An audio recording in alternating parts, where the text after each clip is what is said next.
Whether you are a brand new entrepreneur on the block without a logo, or you're a seasoned veteran who does have a logo, but you feel like it could use a little refreshing, this video is going to be just for you today because I'm going to break down how to create a logo. Hi, I'm Allie Rittenhouse, online business coach and digital strategist.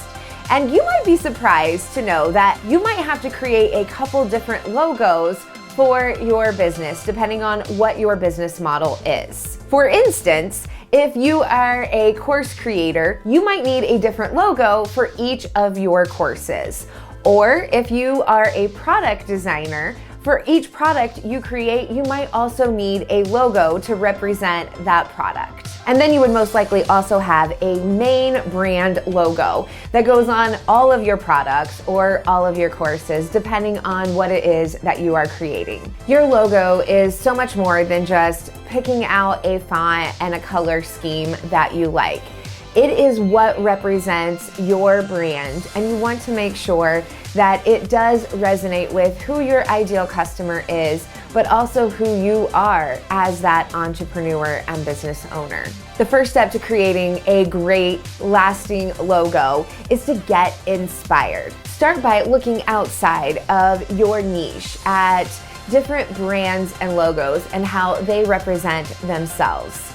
The best idea is to get a Pinterest board together and start putting photos and inspiration and ideas in there so that when it is time to create that logo, you have this feel and this look that you are going for. And it's not just a bunch of ideas up in your head. You actually have a visual for what is up there. Pinterest is essentially a vision board, but it's also really a search engine, even though that's not what a lot of people use it for. So go through Pinterest and search for color schemes and patterns and fabric samples and start to build out this feeling of a brand of what you're looking for with your logo. There are thousands of fonts and millions of combinations to put together. So you want to create something that is unique for you. Search for things that evoke feeling and emotion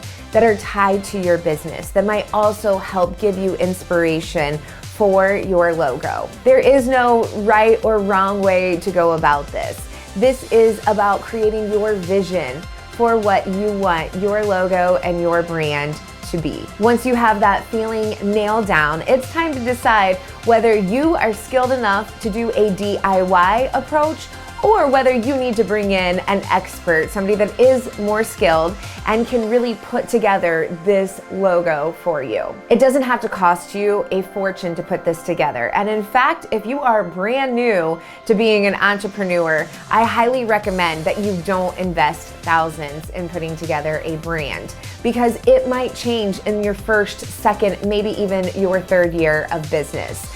So you want to bootstrap and start small. If you decide the DIY route is for you, you might want to check out Creative Market for some logo templates that are already built and there for you to customize and put your information into. What I love about Creative Market is that it is a marketplace of entrepreneurs just like you that have designed goods that you can purchase and use in your business.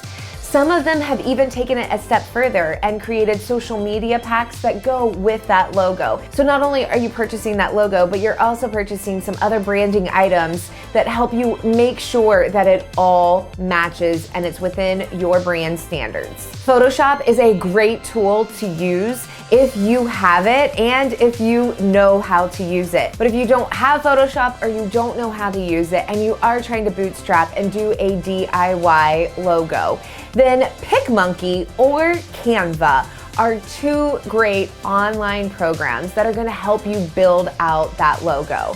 Now, I don't recommend this for really high-end graphic design, but it is something for those that are just getting started. It's perfect for you. And depending on your plan, you can even upload additional fonts that you might have found through Pinterest that you want to use in your logo to really help you build and design that logo out. Again, that logo is probably not something that you're looking at using for 10 years. It's just something that you're looking at getting started with right now. Something that you can begin using and putting your business out there with. If you decide that DIY is not your route that you want to take and you want to hire somebody, but you are bootstrapping, some ideas of getting started is make a post on Facebook and see if anybody out there has any graphic design skills and they're looking for a side hustle or a side project to help you out. Somebody might even know a college student that is looking to build their portfolio and can help you put this logo together. If you have an art or a creative or advertising college local to you, you can reach out to them and see if their graphic design department has any students that might be interested in doing some work as well. It is helpful to find somebody that has a similar design style as to the type of logo that you are looking for, but it's not required. As long as you have a vision of what you're looking for and you communicate that to the graphic designer, they should be able to duplicate that for you. If you belong to any Facebook groups with entrepreneurs in there, making a post asking for recommendations is another great place to ask for help, or on LinkedIn if you have an active profile on there.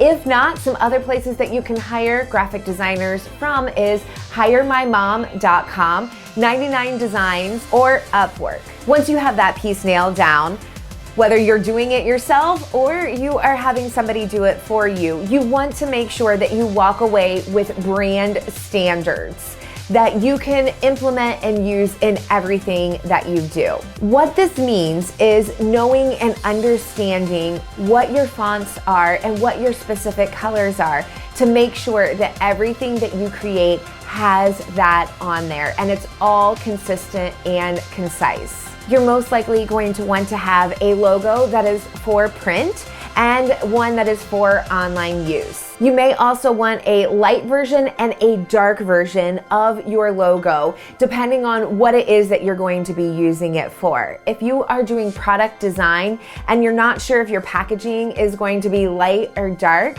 having both of those types of logos is going to allow for you to make sure that it looks the best on that packaging. And you also want to make sure that you have a logo sample with a transparent background.